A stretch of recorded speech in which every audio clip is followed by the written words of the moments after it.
আসসালামু আলাইকুম ভাই, আপনারা ভালো আছেন? আলহামদুলিল্লাহ। আপনারা আজকে ইন্টারভিউ দিতে আসছেন তাই না?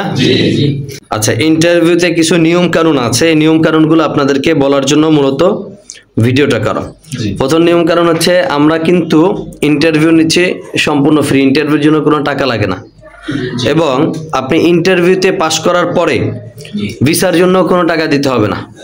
বুঝতে পেরেছেন? ভিসার পরে টাকা দিবেন। কিসের পরে টাকা?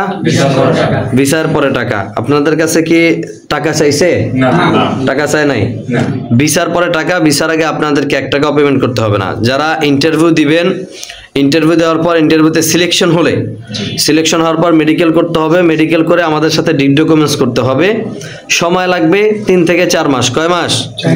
3 থেকে 4 মাস। অনেক সময় বেশিও সময় লাগতে পারে। বুঝতে পেরেছেন? আপনারা যে যে কাজ করেন, কাজ করতে থাকবেন, কাজ ছাড়বেন না। কোনো লোন তুলবেন না, লোন তুলে অযথা আমাদেরকে ঝামেলায় ফেলাবেন না। কি বলছি বুঝতে পেরেছেন?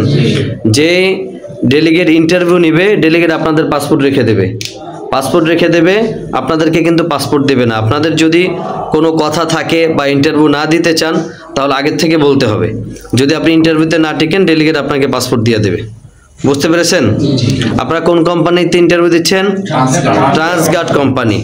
আর একজনের মনে হয় বয়স কম আছে, উনি সার্ভিও কোম্পানিতে ইন্টারভিউ দিবে। এখানে কয়েকজন আপনি ইন্টারভিউ দিতেছেন, এয়ারপোর্ট ক্লিনার, তারপর হচ্ছে ওয়েটার, তারপর স্টিল ফিক্সার, আরও আছেন ইলেকট্রিশিয়ান না? ঠিক আছে ভাই, সকল বুঝতে পেরেছেন বিষয়গুলো? ঠিক আছে ভাই, সকলকে অসংখ্য ধন্যবাদ।